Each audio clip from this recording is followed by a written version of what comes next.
buraya qarşınızdayım. Bu gün sizlərə nə göstərəcəyik dostlar? Bugün mənim Ak günün 2 gün əvvəldir dostlar. Ak günün vaxtı dostlarımı çağırmışam. Baxın, 3 dostum var burada. Vale, Maksud, Arda.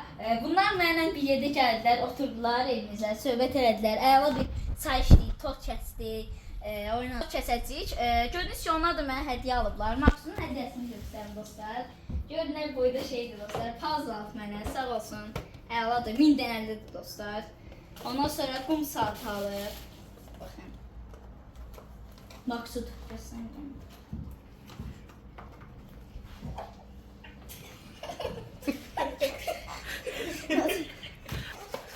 Bu sabahladısın bura. Baxın, bu da belədir. Yəni bu 1 dəqiqə, 3 dəqiqə, 5 dəqiqə. Yəni Vali.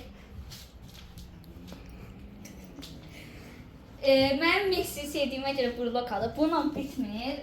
Belə bir qulacıq da alır. Baxın. Çox maraqlıdır, çox gözəldir. Çox boy. Görünüz kimi belədir. Dostlar, baxın, burada da bir Arda dostum mənə maraqlı bir, geçən bir köynək alıb dostlar. Yəni bu köynək çox mənim üçün dəyərli olacaq. Gördüyünüz kimi. Hər videoda bununla çıxacağım, bəzi videolarda. Və bir dənə də belə ətir alıb dostlar. Baxın ətirə.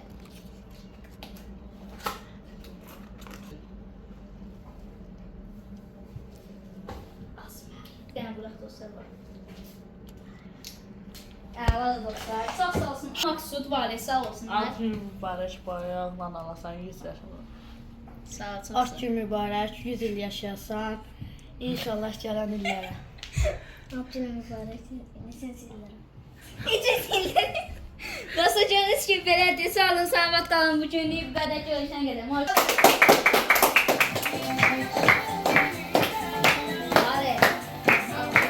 Sağ ol. Gördüyünüz kimi dostlar da buradadır və dilək tutub, yəni arzu tutub şamları söndürəcəm.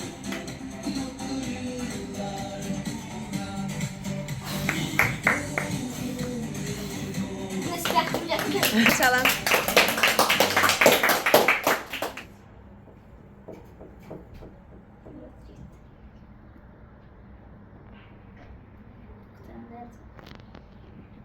O kim baxmıyor? Sen buna. Akşam sen nesin? Ne yaşın oldu? 12. Benden kalası 13 yaşım var. Ay be.